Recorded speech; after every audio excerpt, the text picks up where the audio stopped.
جہان احمد کو زخمی حالت میں میجر تبریز اس کلینک لے کے آیا تھا۔ اسے دیکھ کر وہ بہت زیادہ گھبرا گئی تھی۔ یہ یہاں کیا کر رہا ہے؟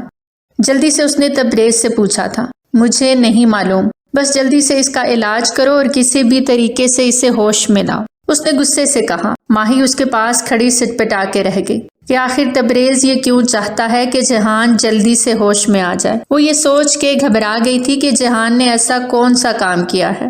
ایک عرصے بعد ماہی اسے اپنے سامنے دیکھ رہی تھی۔ ماضی جیسے اس کی آنکھوں کے سامنے چھا گیا تھا، پر اس نے جلدی سے جہان کے زخموں کی پٹی کی تھی۔ جہان کے جسم پہ جگہ جگہ زخم آئے ہوئے تھے اور وہ بے ہوشی کی حالت میں بھی درد سے تڑپ رہا تھا، جبکہ بے ہوشی میں وہ یہ محسوس کر رہا تھا جیسے کوئی اس کے وجود پہ لگے زخموں پہ مرہم لگا رہا ہو۔ ماہی زندگی میں کبھی جہان کا چہرہ نہیں دیکھنا چاہتی تھی، وہ اس سے نظریں بھی نہیں ملانا چاہتی تھی، لیکن قسمت کو یہی منظور تھا۔ اب جہان اس کا مریض بن کے اس کے سامنے آ گیا تھا۔ میجر تبریز نے جیسے ہی ماہی کو گہری سوچوں میں گم دیکھا تو جلدی سے کہا، جلدی سے اسے ہوش میں لاؤ، میں بس اسے ٹھیک ہوتا ہوا دیکھنا چاہتا ہوں، بس کسی طرح ٹھیک کر دو کہ یہ میری ہر بات کا آسانی سے جواب دے سکے۔ میجر کی بات سن کر ماہی جلدی جلدی اس کے زخموں پہ پٹی کرنے لگی۔ کچھ دیر بعد ماہی کو محسوس ہوا کہ جہان کی کمر پہ بھی زخم آئے ہوئے ہیں۔ اس زخم کو دیکھنے کے لیے اس نے جہان کے وجود کو پچھلی طرف کھسکا دیا تھا۔ پھر جیسے ہی اس کی نظر جہان کی کمر پہ پڑی، اس کے رونگٹے کھڑے ہو گئے۔ وہاں پہ ایک ٹیٹو بنا ہوا تھا، وہ ایم حرف کا ٹیٹو تھا۔ یہ دیکھ کر ماہی سٹ پٹا کے رہ گئی تھی۔ اس سے پہلے کہ تبریز کی نظر اس ٹیٹو پہ پڑتی، ماہی نے جلدی سے اپنی پشت اس کے آگے کر لی تاکہ تبریز اسے دیکھ نہ سکے۔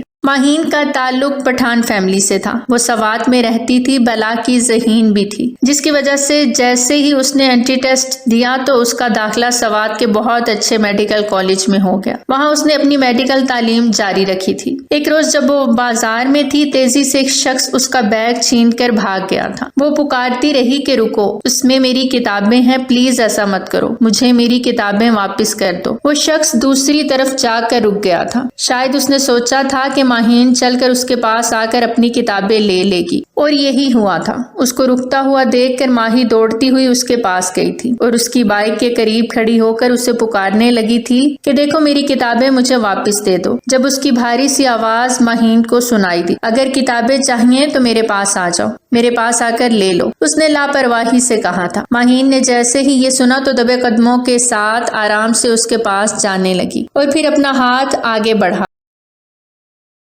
اگلے ہی پل اس وجود نے ماہین کی کلائی پکڑ لی اور ایک جھٹکے سے اسے اپنے قریب کر لیا۔ ماہین اسے دیکھ کر ہکا بکا سی رہ گئی۔ اس کی ٹانگیں کانپ رہی تھیں، اس کا وجود لرز رہا تھا۔ اس نے کبھی نہیں سوچا تھا کہ وہ اسے پھر سے اپنے سامنے دیکھے گی۔ یہ جہان احمد تھا، جو کہ اس کے محلے کا گنڈا مانا جاتا تھا۔ نہ جانے اس کے حالات نے اسے اس کام پر مجبور کر دیا تھا۔ ماہین اب نفرت بھری نگاہوں سے اسے دیکھ رہی تھی اور کہہ رہی تھی، مجھے پتا تھا کہ یہ تم ہی ہوگے، کیوں مجھے تنگ کر رہے ہو؟ آخر تمہیں کیا چاہیے؟ جہان اس کی آنکھوں میں آنکھیں ڈال کر بولا تھا، بس مجھے دوپہر کے کھانے کے لیے 200 روپے چاہیے، دے دو تو میں تمہاری کتابیں واپس کر دوں گا۔ ماہین نے اس کی بات سن کر جلدی سے اپنے والیٹ سے 500 کا نوٹ نکال کر اس کے ہاتھ میں تھما دیا اور کہا تھا، یہ لو، اب جلدی سے مجھے میری کتابیں واپس کر دو، اور ہاں، آج کے بعد مجھے تنگ کرنے کی کوشش مت کرنا، ورنہ میں تمہیں ایسی مار پڑواؤں گی کہ ساری زندگی یاد رکھو گی۔ اگلے ہی پل جہان نے اس کی یہ بات سن کر جلدی سے اس کی کلائی تھام کر اسے اپنے قریب کر لیا تھا۔ وہ اس کے بالکل قریب آ گیا تھا جب اس نے آہستہ سے اس کے کان کے پاس کہا تھا، اگر مار پڑے گی تو پھر ہمیں علاج بھی تم سے ہی کروانا پڑے گا،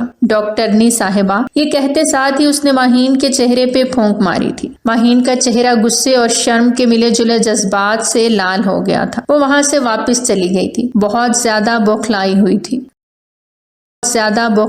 تھی۔ وہ جیسے ہی واپس آئی تو اس کا بھائی شمشیر خان اسے لینے کے لیے آیا ہوا تھا۔ کتنی دیر سے انتظار کر رہا تھا۔ اس کے چہرے پہ غصہ واضح تھا۔ ماہین کو لگا جیسے آج اس کی خیر نہیں، لیکن پھر نئی کتابیں لینے کا بہانہ بنا کر اس نے اپنے بھائی کے غصے کو کم کر دیا تھا، پر اس نے سوچ لیا تھا کہ وہ اس آوارہ کو سبق سکھا کے رہے گی۔ جہان احمد جس گھر میں پیدا ہوا تھا وہ مڈل کلاس تھا۔ اس کے ابا ایک چھوٹی سی مزدوری کرتے تھے، لیکن ایک روز ان کا انتقال ہو گیا تھا۔ تب ایک جہان ہی تھا جو اپنی ماں کا اکلوتا سہارا تھا۔ وہ چاہتا تھا کہ وہ اپنی ماں کے لیے سب کچھ کرے، لیکن اس کی قسمت نے اس کا ساتھ ساتھ نہیں دیا۔ اب تو ایسے حالات آ گئے تھے کہ جہان کے پاس پیسے تک نہیں ہوتے تھے اور اپنی ماں کی دوائیاں لانے کے لیے اسے اپنے دوستوں سے قرض لینا پڑتا تھا۔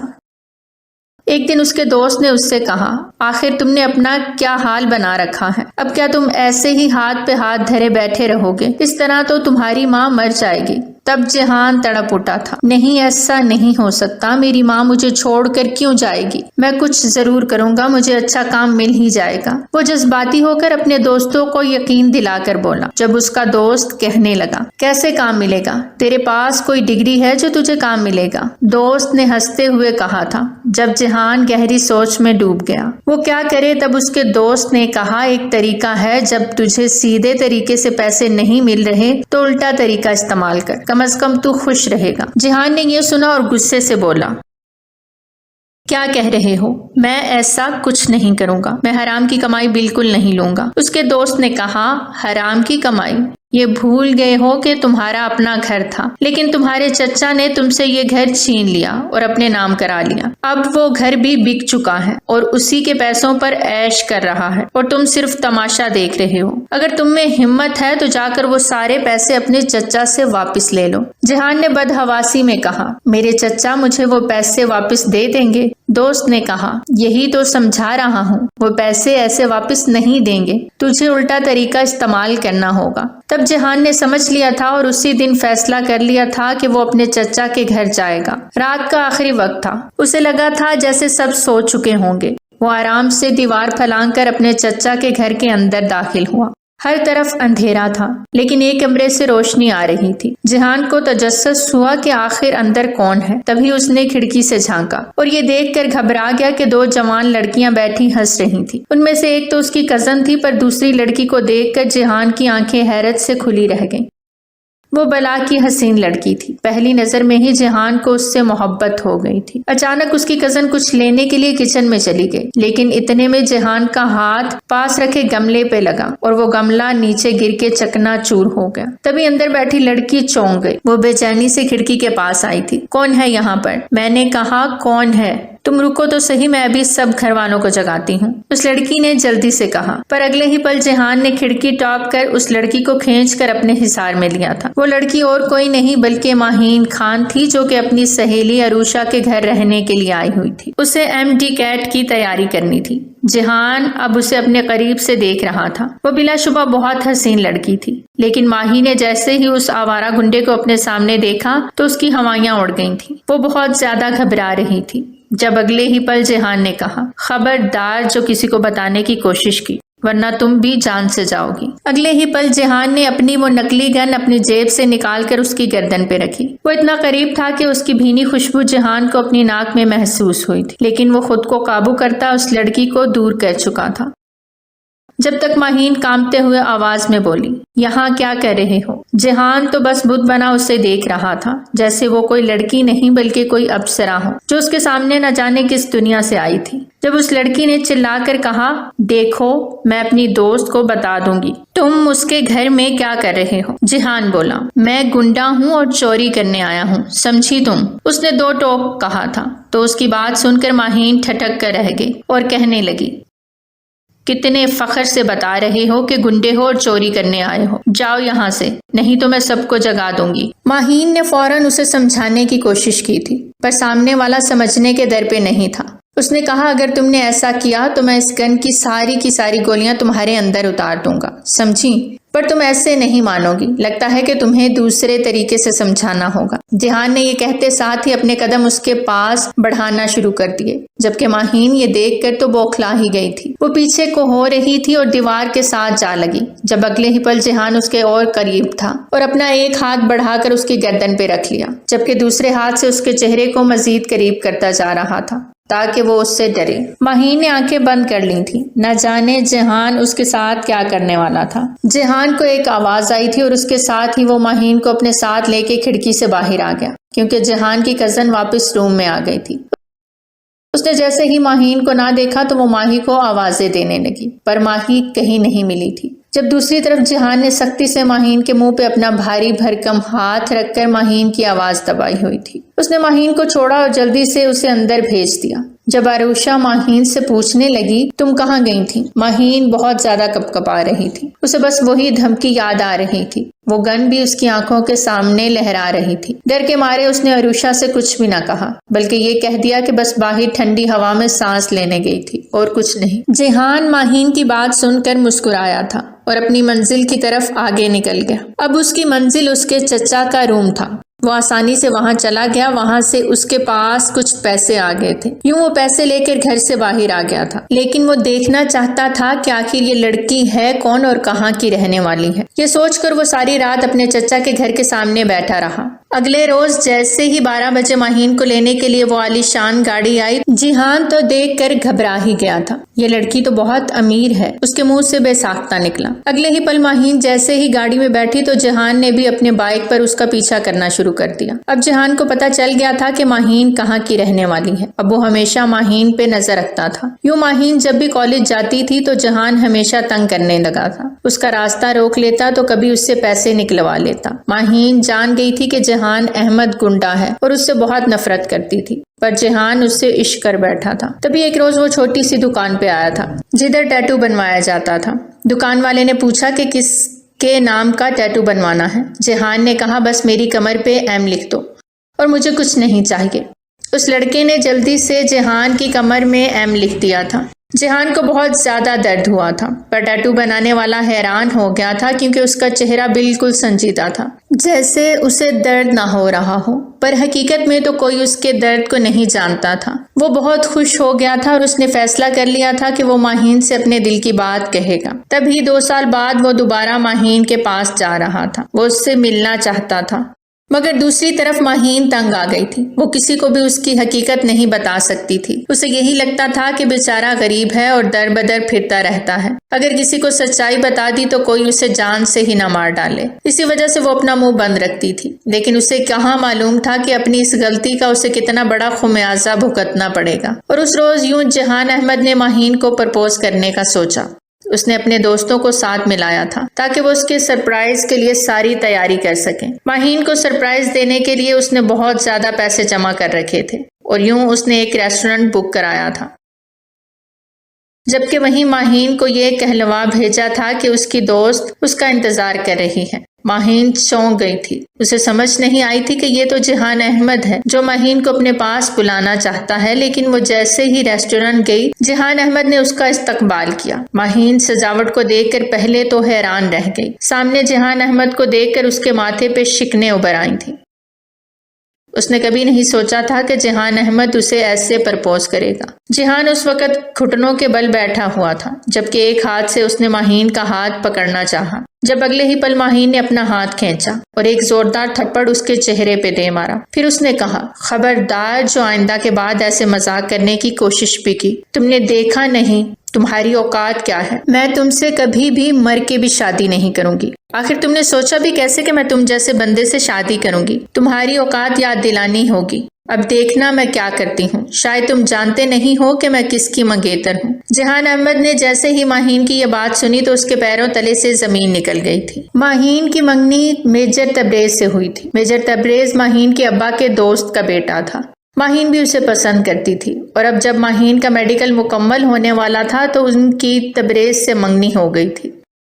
تبریز ماہین کو بہت پسند کرتا تھا اور ماہین بھی اسے ٹوٹ کر چاہتی تھی۔ ماہین بہت زیادہ خوش تھی اور اس کے ساتھ زندگی گزارنا چاہتی تھی۔ اب ماہین نے فیصلہ کر لیا تھا کہ وہ تبریز کو ساری بات بتا دے گی کہ کیسے یہ جہان احمد کب سے اس کے پیچھے پڑا ہے، تاکہ وہ اسے سبق سکھا سکے۔ وہ فوراً ہی واپس چلی گئی۔ دوسری طرف جہان کو بہت غصہ آیا کہ اس نے دل دیا بھی تو اس لڑکی کو جو پہلے سے ہی کسی کے منگیتر تھی۔ اس کا بس نہیں چل رہا تھا کہ وہ ساری سجاوٹ کو تہس نہس کر دے، پر یہ ریسٹورنٹ کے خلاف تھا، اسی وجہ سے اس نے خود کو باز رکھا۔ وہ واپس آ گیا تھا اور اب چپ چپ رہتا تھا۔ جہان کی ماں نے جیسے ہی اپنے بیٹے کو چپ دیکھا تو بہت زیادہ پریشان ہو گئی۔ اسے ایسا لگا جیسے جہان کا کام بند ہو رہا ہے، کیونکہ جہان نے اپنی بوڑھی ماں کو یہ بتایا ہوا تھا کہ وہ ایک چائے کے ڈھابے میں کام کرتا ہے۔ جہان کی ماں اس کے پاس آئی اور کہنے لگی بیٹا کیا ہوا ہے؟ جہان کہنے لگا آج میرا دل ٹوٹ گیا ہے۔ تو اس کی ماں گھبرا گئی کہ بھلا تمہارا دل کس نے توڑا ہے؟ تم نے تو کبھی بھی سنجیدگی سے اپنے بارے میں نہیں سوچا، تو کون تمہارا دل توڑ سکتا ہے؟ اس کی اپنی ماں کی بات سن کر جہان کی آنکھیں نم ہو گئیں۔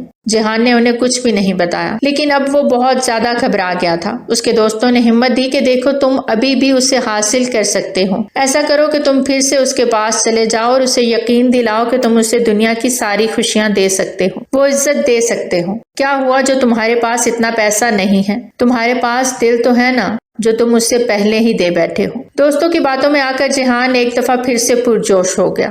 اس نے فیصلہ کر لیا تھا کہ وہ یہی کرے گا۔ دوسری طرف ماہین نے جب تبریز کو ساری بات بتا دی تو تبریز نے جیسے ہی یہ سنا وہ گہری سوچ میں پڑ گیا۔ تبریز ٹھنڈے مزاج کا حامل تھا۔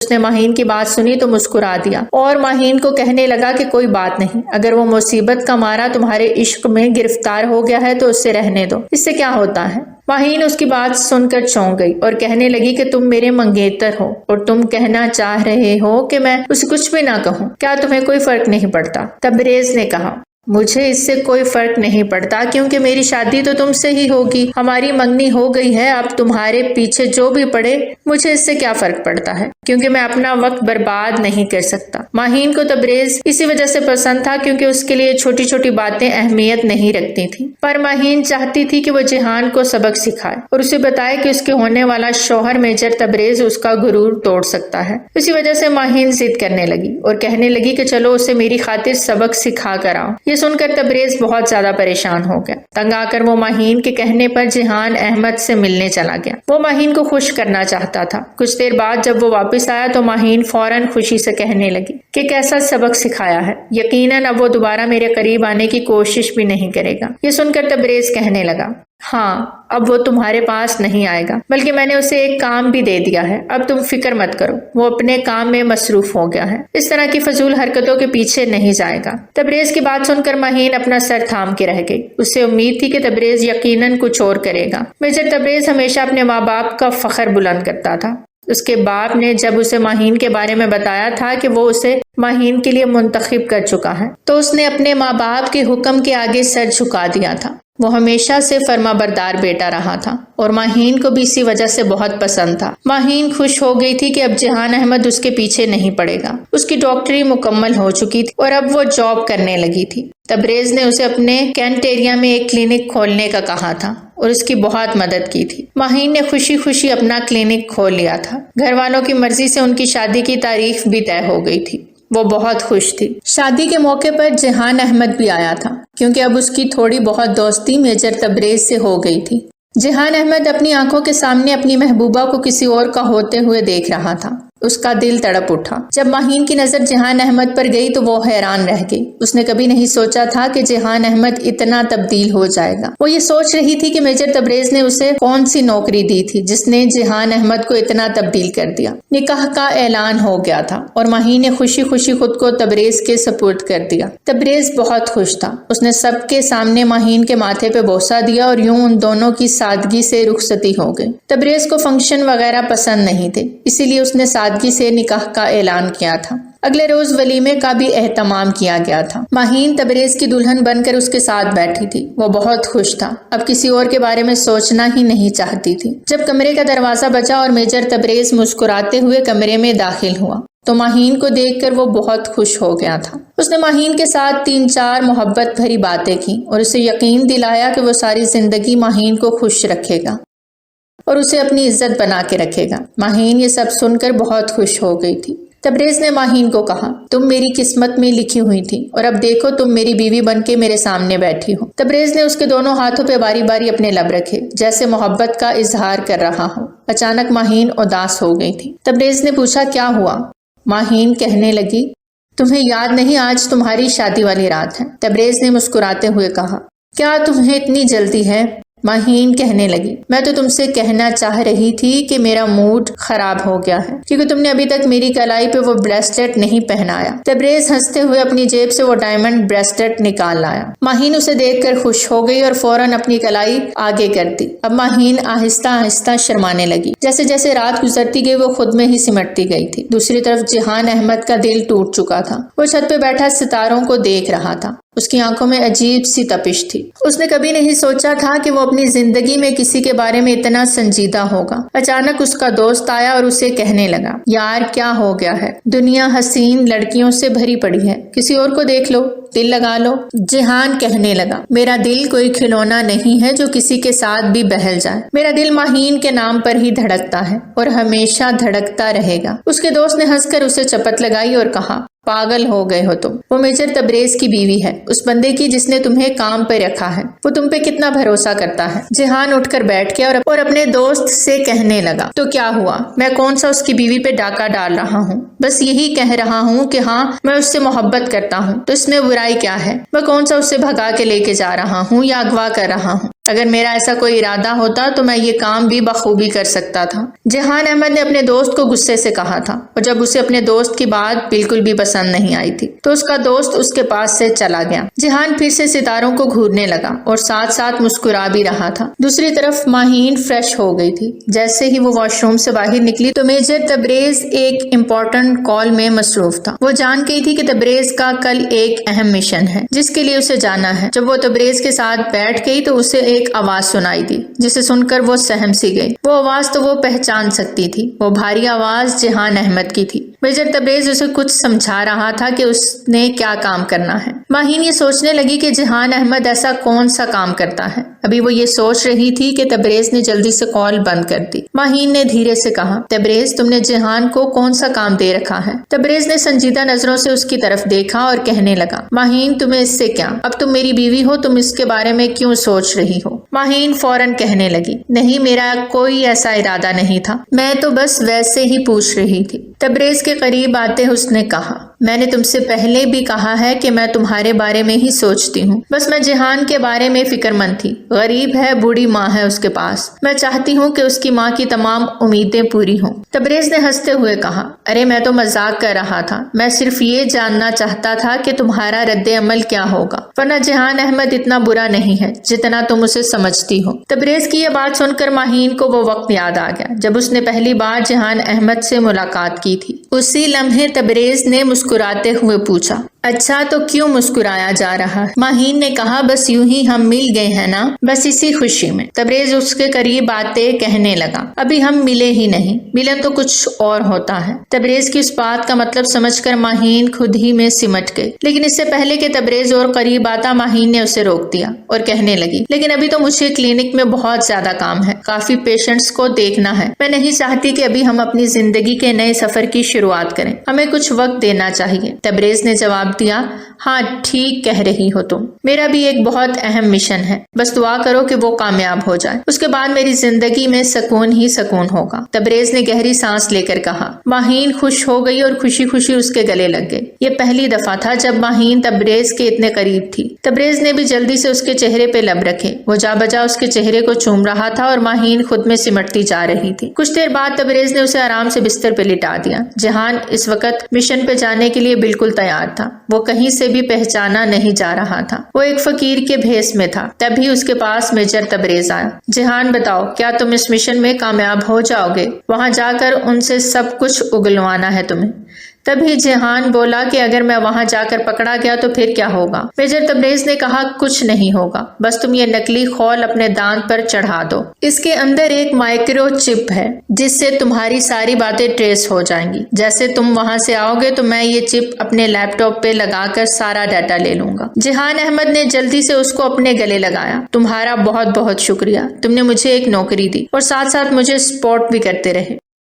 میجر تبریز اس کی بات پہ مسکرا دیا، کہنے لگا، تمہارے اندر تو یہ ہنر پہلے سے تھا۔ جہان احمد ٹھنڈی آہ بھر کے کہنے لگا، میں کیا کروں، بس زندگی انسان کو کبھی کبھی ایسے دو راہوں پہ لے آتی ہے۔ میں بھی مجبوری کے تحت ان لوگوں کے گھروں میں چوریاں کرتا رہا اور بس تھوڑا بہادر بن گیا۔ مجھے نہیں پتا تھا کہ میری بہادری آگے جا کر ایسے کام آئے گی۔ تب میجر تبریز نے کہا، اچھا چلو جلدی کرو، جانے کا وقت آ گیا ہے۔ اور یوں جہان فقیر کے بھیس میں اس علاقے میں چلا گیا۔ جہان جہان کو وہاں جا کر اس دشمن کے علاقے کی ساری باتوں کو اس چپ میں ریکارڈ کرنا تھا۔ وہ پھر واپس آ کر میجر تبریز کو ساری بات بتانی تھی۔ دراصل میجر تبریز نے جہان احمد کو ایک جاسوس کے طور پہ اپنی ٹیم میں رکھا تھا، اور یوں اب جہان احمد جاسوس بن کے ساری دشمن کیمپس کی خبریں میجر تبریز کو دے دیتا تھا۔ جیسے ہی جہان احمد وہاں گیا تو اچانک ہی ایک دشمن فوجی نے اسے اوپر سے نیچے تک دیکھا۔ یہ فقیر کے بھیس میں ہے لیکن کچھ عجیب لگتا ہے، یہ سوچ کر اس نے ایک جھٹکے سے جہان کو دھکا دیا۔ جہان بری طرح گر گیا اور دشمن نے جلدی سے جہان کے چہرے سے وہ نکلی داڑھی اتار لی۔ تمہیں کیا لگا ہم تم پر شک نہیں کریں گے؟ وہ اسے مارنے ہی لگا تھا کہ جہان احمد نے پھرتی سے اس کا حملہ روکا۔ یہ ایک ہی شخص تھا جس کو جہان پہ شک ہوا تھا، لیکن جہان نہیں چاہتا تھا کہ کوئی اور بھی اس پہ شک کرے۔ اس نے دشمن پہ وار کیا اور اس کی لاش کو ٹھکانے لگانے لگا۔ وہ فوراً آگے چلا گیا۔ اب فقیر کے روپ میں وہ چوکی کے پاس بیٹھا تھا اور ان کی ساری باتیں سن رہا تھا۔ اچانک ایک دشمن فوجی دوڑتا ہوا آیا اور چلانے لگا، یہی ہے، اس نے ہمارے فوجی کی جان لی ہے، یہ یقیناً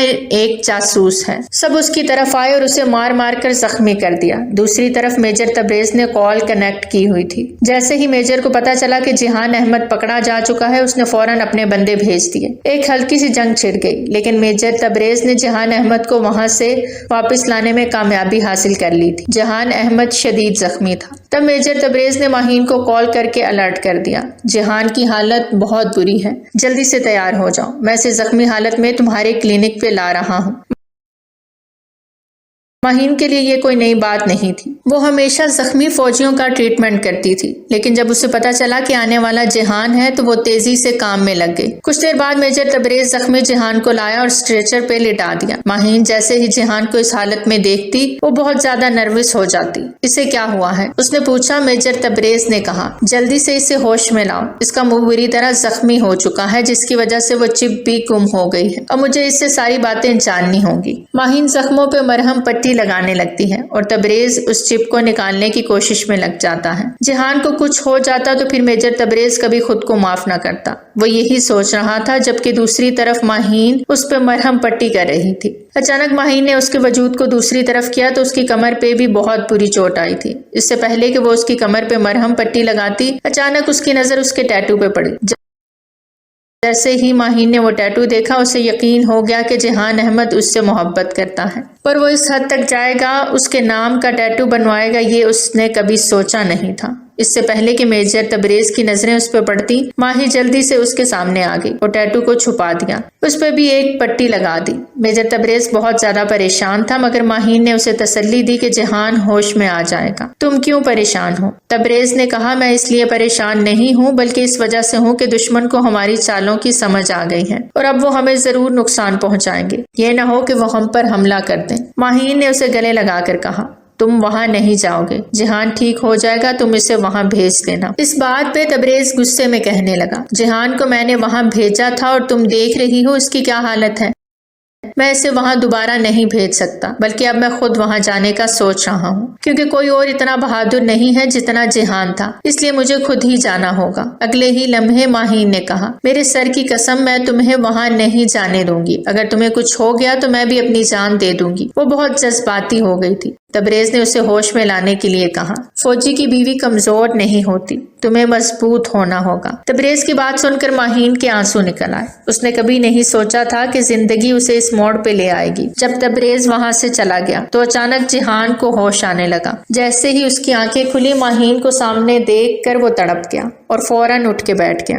وہ جھٹ سے یہاں وہاں گھورنے لگا اور پھر کہنے لگا، میں یہاں کیسے آیا ہوں؟ جیسے ہی اس نے اپنے وجود پہ نظر ڈالی وہ پٹیوں میں جکڑا ہوا تھا۔ ماہین نے کہا، تمہاری حالت ٹھیک نہیں ہے۔ جہان نے پوچھا، تبریز کہاں ہے؟ وہ کہاں چلا گیا؟ اس کے لہجے کی تڑپ تھی۔ ماہین نے کہا، وہ اسی جگہ گیا ہے جہاں سے تمہیں واپس لایا گیا ہے، اب اس کی جان کو خطرہ ہے۔ جہان نے غصے سے کہا، تم نے یہ کیا کیا؟ تم نے اسے وہاں کیوں بھیجا؟ جہان ہوش میں نہیں تھا، اس لیے اس نے ماہین کو زور سے پکڑ کے جھنجھوڑا۔ ماہین نے اسے الگ ہوتے کہا، میں نے اسے سمجھایا تھا مگر اسے اپنے کام کے آگے کچھ دکھائی نہیں دیتا، وہ میرے جذبات نہیں سمجھتا۔ وہ اور زیادہ رونے لگی۔ تبریز کو ایک دن ہو گیا تھا اور وہ ابھی تک واپس نہیں آیا تھا۔ ماہین کی حالت بہت بری ہو رہی تھی، جبکہ جہان کو وہ لمحات یاد آ رہے تھے جو اس نے تبریز کے ساتھ گزارے تھے۔ جہان احمد جانتا تھا کہ تبریز ماہین کا شوہر ہے، مگر تبریز نے کبھی اس سے دشمنی نہیں کی تھی، بلکہ ہمیشہ اسے اپنے بھائی کی طرح ہی ٹریٹ کیا تھا۔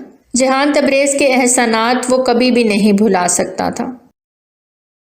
تبھی اس نے فوراً ہی تیاری کی تھی، اس کے زخم ویسے بھی بھر چکے تھے۔ ماہین نے اس سے کہا تم کہاں جا رہے ہو؟ جب کہنے لگا مجھے جانا ہوگا، میں تبریز کو وہاں سے واپس لے کر آؤں گا، تم فکر مت کرو، میں اسے صحیح سلامت وہاں سے لاؤں گا۔ جب ماہین نے اس سے کہا نہیں تبریز نے منع کیا ہے، تم وہاں نہیں جاؤ گے، تبھی اسے جلدی سے ماہین کو کہا نہیں، اگر میں وہاں نہیں گیا تو وہ تبریز کی جان لے لیں گے، میں ایسا نہیں دیکھ سکتا، اس نے میرے لیے بہت کچھ کیا ہے، مجھے وہاں جانا ہی ہوگا۔ وہ بھاگ کر وہاں سے چلا گیا۔ کچھ دیر بعد وہ اسی جگہ پہنچ گیا تھا۔ اس نے تبریز کو ڈھونڈنے کی کافی کوشش کی تھی، پر وہ گھنا سا جنگل تھا جہاں پر ان کی چھاؤنی تھی، کہیں بھی تبریز اسے دکھائی نہیں دیا۔ جب اچانک ہی وہ بری حالت میں اسے ملا تھا، وہ اپنی آخری سانسیں لے رہا تھا۔ دشمنوں نے بے دردی سے اسے مار پیٹ کر وہاں پہ پھینک دیا تھا، پر پھر بھی اس کی سانسیں باقی تھیں۔ جہان نے اس کی حالت دیکھی تو بہت زیادہ تڑپ گیا، تبھی اس سے کہنے لگا تبریز آنکھیں کھولو، تم ہمیں چھوڑ کر نہیں جا سکتے، ہم سب کو تمہارے ساتھ کی ضرورت ہے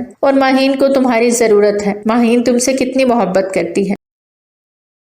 جب تبریز اس کی بات پر مسکرا دیا، وہ تیزی سے سانس لے رہا تھا اور اس سے کہا تم مجھ سے جلدی سے وعدہ کرو، میرے مرنے کے بعد تم ماہین کا ہاتھ تھام لو گے اور ماہین کو اپنا نام دو گے۔ میں نہیں چاہتا کہ ماہین ایسے ہی در بدر کی ٹھوکریں کھائے، مجھ سے وعدہ کرو۔ جہان اس کی باتیں سن کر آنکھیں کھولے اسے دیکھ رہا تھا، اس کا دل جیسے دھڑکنا بند ہو گیا، نہ جانے وہ کیا سن رہا تھا، وہ خاموش ہو گیا تھا، اس سے کچھ بھی نہ بولا گیا۔ جب پھر سے تبریز اس سے مخاطب تھا، جلدی جلدی بتاؤ، میں تم سے وعدہ لینا چاہتا ہوں، یہ میری آخری وصیت ہے، ماہین کو تم اپنا نام دے دینا، اس سے نکاح کر لینا، تمہارے علاوہ کوئی بھی اسے وہ عزت نہیں دے سکتا جو تم مجھ سے دے سکتے ہو۔ یہ کہتے ساتھ ہی اس کا چہرہ دوسری طرف لڑک گیا، جبکہ جہان اس کا چہرہ تھپ تھپانے لگا۔ وہ جان گیا تھا کہ تبریز اپنی جان گنوا چکا ہے۔ اسے خالی ہاتھ واپس دیکھ کر ماہین تڑپ گئی تھی، جلدی سے اس کے پاس آئی اور کہنے لگی بتاؤ جہان تبریز کہاں ہے؟ تم تو اسے لینے گئے تھے نا، پھر وہ کیوں نہیں آیا تمہارے ساتھ؟ جبکہ جہان گہرے صدمے میں تھا، وہ اس سے نظریں بھی نہیں ملا پا رہا تھا، کیونکہ تبریز اسے کیسی کیسی باتیں سنا کر اس دنیا سے چلا گیا تھا۔ وہ سر جھکا کر ایک جگہ پر بیٹھ گیا اور کچھ بول نہیں پا رہا تھا۔ ماہین نے فوراً سے اسے پھر سے جھنجھوڑا، بتاؤ جہان میرا شوہر کدھر ہے، کہاں گیا ہے وہ؟ ماہین آنسو بہا رہی تھی، اتنے میں اگلے ہی پل جہان نے اسے ساری بات بتا دی۔ تبریز ہمیشہ کے لیے ہمیں چھوڑ کر چلا گیا ہے، وہ اب نہیں رہا۔ یہ سنتے ہی ماہین فرش پہ گر گئی اور بے ہوش ہو گئی۔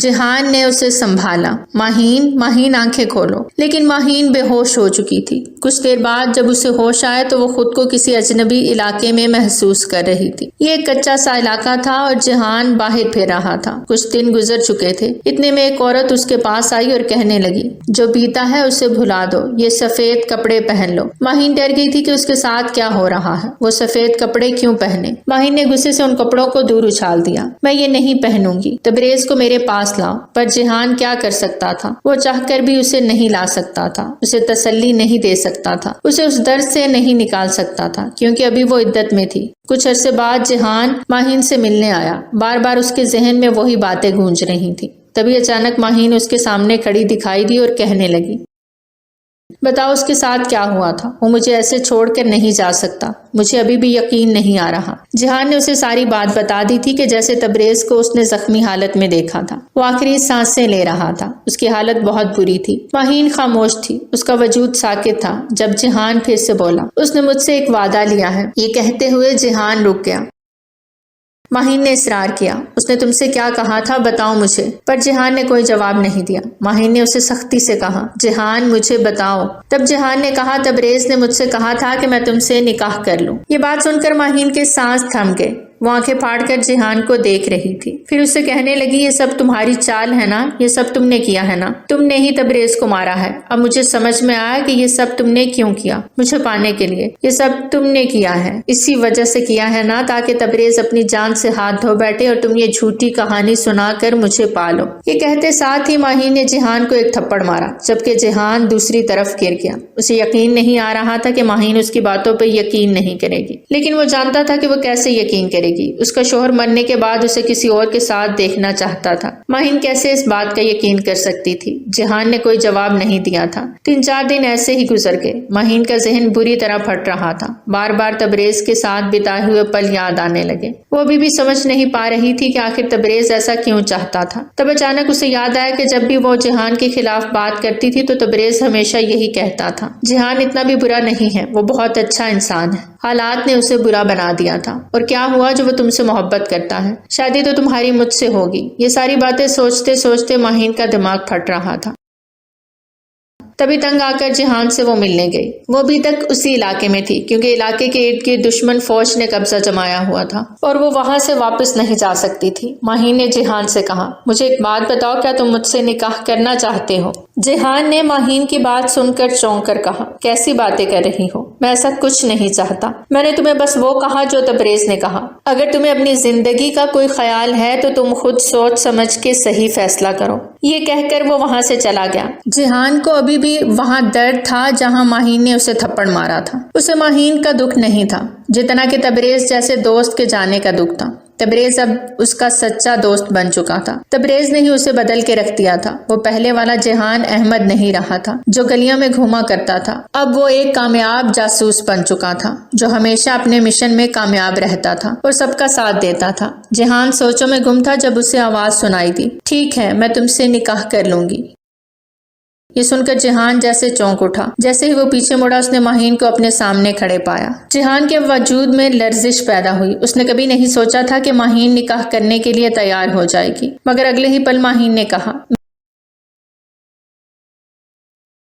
میری ایک شرط ہے، تم میرے قریب بالکل نہیں آؤ گے، سمجھے تم؟ ماہین نے فوراً انگلی دکھا کر یہ بات کہی۔ جہان نے اس کی بات سن کر کوئی جواب نہ دیا۔ وہ تو بس ماہین سے نکاح اس لیے کرنا چاہتا تھا کیونکہ یہ تبریز کی وصیت تھی اور اسے لگتا تھا کہ اگر اس نے ماہین کو عزت نہ دی تو وہ تبریز کے ساتھ بے وفائی کرے گا۔ جہان جانتا تھا کہ ماہین تبریز کی بیوی تھی، وہ کبھی بھی اس پر غلط نگاہ نہیں ڈال سکتا تھا۔ پہلے کی بات اور تھی، لیکن اب وہ ماہین کی عزت کرتا تھا، پھر بھی نہ چاہتے ہوئے اس بات کا اعتراف نہیں کرنا چاہتا تھا کہ وہ ماہین سے محبت کرتا ہے۔ لیکن حالات نے اسے اس مقام پہ لا کھڑا کیا تھا کہ اب واپسی ممکن نہ تھی۔ یہ اس نے ماہین کو اپنا نام دے دیا۔ ان دونوں کا سادگی سے نکاح ہو گیا۔ ماہین کے گھر والوں کو بھی پتہ چل گیا کہ میجر تبریز کی جان جا چکی ہے۔ وہ ماہین کے لیے کافی پریشان تھے۔ ماہین نے اپنے گھر والوں کو بتایا کہ تبریز کی وصیت تھی اور کیا چاہتا تھا۔ اسی وجہ سے ماہین کے نکاح کی خبر سن کر گھر والوں نے کسی بھی قسم کا اعتراض نہیں کیا۔ ماہین جہان کے گھر آ گئے۔ جہان کی ماں کو جب پتہ چلا تو وہ بھی افسوس کرنے لگی۔ پھر اس نے ماہین کو کمرہ دکھایا اور یوں ماہین کمرے میں چلی گئی۔ وہ کمرے میں ادھر ادھر دیکھ رہی تھی۔ کمرہ خوبصورتی سے سیٹ کیا ہوا تھا۔ ماہین کو لگا تھا جیسے اس کا یہ کمرہ ہی نہ ہو،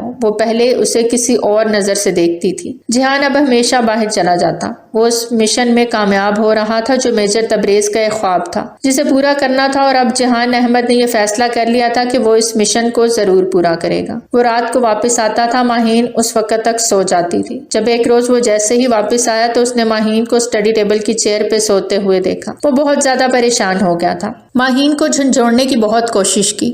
وہ پڑھائی کرتے کرتے سو گئی تھی۔ ان کا یہ خواب تھا کہ وہ اسپیشلائزیشن کرے گی۔ اب وہ ساری رات پڑھتی رہتی۔ جہان نے اسے اٹھانے کی بہت کوشش کی پر ماہین اٹھنے کا نام نہیں لے رہی تھی۔ جہان یہ سب کرنا تو نہیں چاہتا تھا، لیکن پھر مجبوری کے تحت اس نے ماہین کو اپنی باہوں میں بھر لیا۔ یہ وہی لڑکی تھی جس کے کبھی جہان نے خواب دیکھے تھے، جس کو کبھی اب وہ اپنا بنانا چاہتا تھا، جس کی قربت پانا چاہتا تھا۔ جہان نے ایک نظر اسے دیکھا۔ وہ بیتے پل اور سارے لمحے بھلا چکا تھا۔ یہ وہ کس بنا پر اس سے نکاح کر چکا تھا۔ تبھی اچانک اس نے اپنے لب ماہین کے ماتھے پہ رکھ دیے۔ ماہین نیند میں کسمسائی تھی اور اس نے اپنی کروٹ دوسری جانب بدل لی۔ جہان جلدی سے اس کے اوپر کمبل ڈال گیا اور یوں وہ خود صوفے پہ جا کر لیٹ گیا تھا۔ وہ صوفے پہ ہی سوتا تھا جبکہ ماہین بیڈ پہ آرام سے سوتی تھی۔ ماہین نے اسے کبھی بھی نہیں کہا تھا کہ تم بیڈ پہ سو جاؤ، لیکن جب ایک روز اچانک ہی جہان کی کمر میں درد بڑھا تھا تب ماہین نے اسے کہا تھا کہ لاؤ میں تمہاری کمر کا مساج کرتی ہوں۔ جیسے ہی جہان نے اس کی یہ بات سنی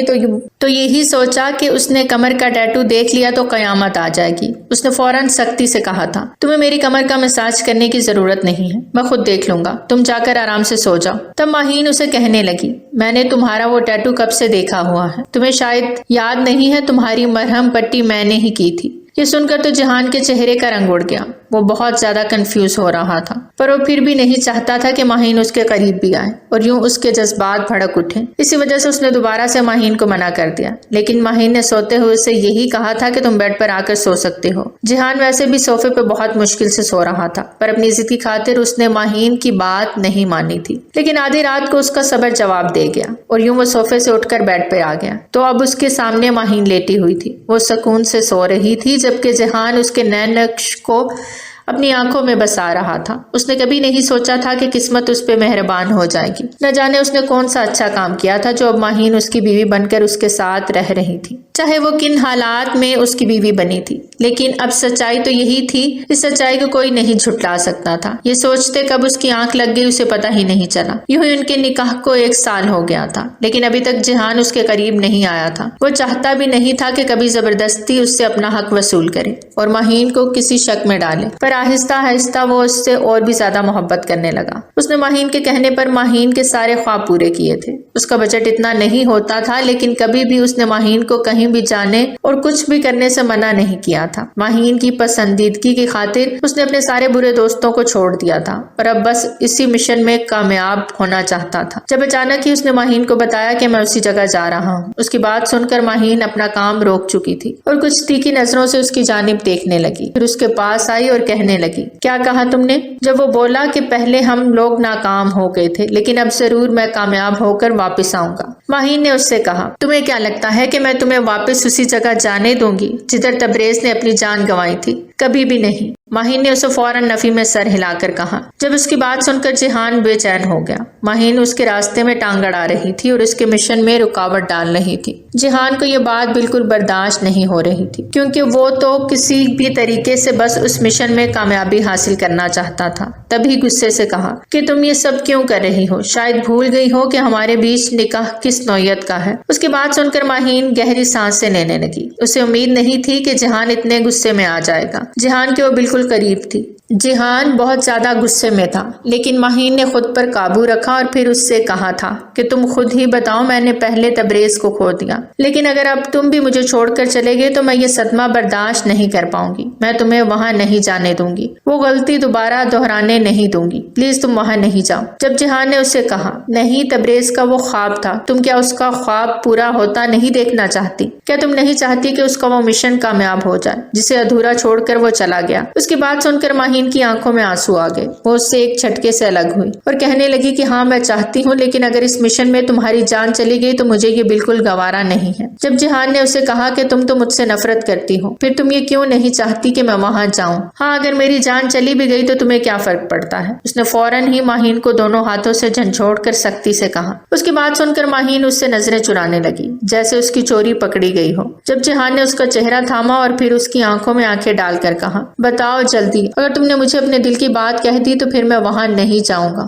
کسی اور کو بھیج دوں گا، پر تم بتاؤ تم کیوں نہیں چاہتی کہ میں وہاں جاؤں؟ ماہین نے اس سے کہا، میں نہیں چاہتی کہ تم وہاں جاؤ اور تمہاری جان بھی چلی جائے، کیونکہ تبریز نے اپنی امانت تمہیں سونپی ہے۔ میں اس کی امانت تھی جو اب تبریز نے تمہارے حوالے کی ہے۔ پھر اگر تم اپنی امانت کا خیال نہیں رکھو گے، لاپرواہی دکھا کر وہاں چلے جاؤ گے تو پھر کیا تبریز کو اچھا لگے گا؟ کیا تم مجھے یہ دکھ دینا چاہتے ہو؟ اس نے فوراً ہی آرام سے کہا تھا۔ جو اس کی بات سن کر جہان نے گہرا سانس کھینچا۔ سمجھ نہیں آ رہی تھی کہ وہ کیا کہے۔ وہ وہاں نہیں گیا تھا، اس نے اپنے دوسرے بندوں کو وہاں جانے کا کہہ دیا، لیکن اب ان کے ساتھ رابطے میں تھا۔ ماہین بھی پرسکون ہو گئی تھی کہ شکر ہے جہان وہاں نہیں گیا۔ کچھ دیر بعد جہان بہت زیادہ خوش تھا کہ ہم اس مشن میں کامیاب ہو گئے ہیں، اور اتنی خوشی میں اسے جلدی سے ماہین کو اپنے گلے لگا لیا۔ وہ اسے اپنے گلے لگا کر گول گول گھمانے لگا۔ ماہین اس کی حرکت پہ سٹ پٹا کے رہ گئی۔ اس نے کبھی نہیں سوچا تھا کہ جہان اس کے ساتھ یہ سب کرے گا۔ وہ جانتی تھی جہان آج بہت خوش ہے، اسی وجہ سے اس نے جہان سے الگ ہونے کی زحمت نہیں کی تھی۔ وہ نہیں چاہتی تھی کہ جہان کی یہ خوشی ایک پل میں مانند پڑ جائے جب وہ اس سے الگ ہوئی، اسی وجہ سے اس نے جہان کی اس خوشی میں اس کا ساتھ دیا۔ جب اگلے ہی پل جہان نے اس سے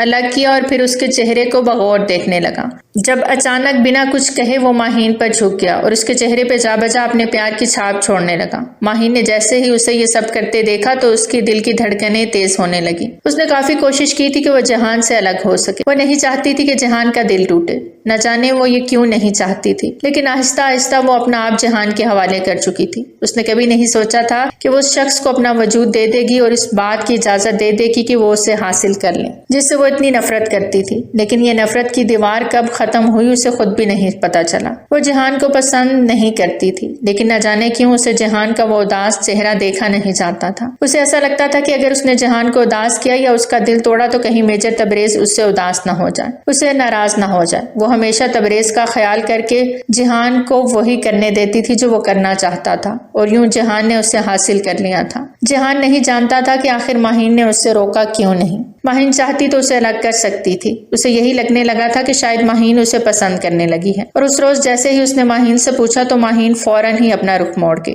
وہ نہیں چاہتی تھی کہ اس کا دل توڑے کہ وہ اسے پسند نہیں کرتی، پر اس کے بعد جہان نے اس سے پوچھنا چھوڑ دیا تھا۔ وہ دونوں اب ایک ساتھ تو رہنے لگے تھے، لیکن ماہین وہ رشتہ صرف اور صرف میجر تبریز کی وجہ سے نبھا رہی تھی، جبکہ جہان اسے سچے دل سے چاہتا تھا۔ جہان کو بس یہی لگتا تھا کہ ایک دن آئے گا جب ماہین خود اپنی پسندیدگی کا اظہار کرے گی۔ جب اچانک ہی جہان کو یہ خبر ملی تھی کہ ماہین امید سے ہے، ماہین بہت زیادہ خوش تھی۔ اس نے جہان کے رنگ میں خود کو ڈھال تو لیا تھا، لیکن ابھی بھی ایک اداسی اس کے چہرے پہ رہتی تھی۔ جہان جانتا تھا کہ وہ یہ اداسی چاہ کر بھی دور نہیں کر پائے گا، کیونکہ وہ اداسی میجر تبریز کو کھو دینے کی تھی۔ لیکن ماہین نے اس سے جو خوشخبری سنائی تھی، اسے سن کر جہان کا دل بہت خوش ہو گیا تھا، اور یوں وہ آنے والے اس ننھے پھول سے وہ دونوں ایک دوسرے کے اور بھی قریب آ گئے تھے۔ تو پیارے ریڈرز، کیسی لگی آپ کو ہماری آج کی کہانی؟ کمنٹ سیکشن میں اپنی قیمتی رائے کا اظہار ضرور کریں۔ بہت جلد ملتے ہیں ایک نئی کہانی کے ساتھ۔ ٹل دین ٹیک کیئر، اللہ حافظ۔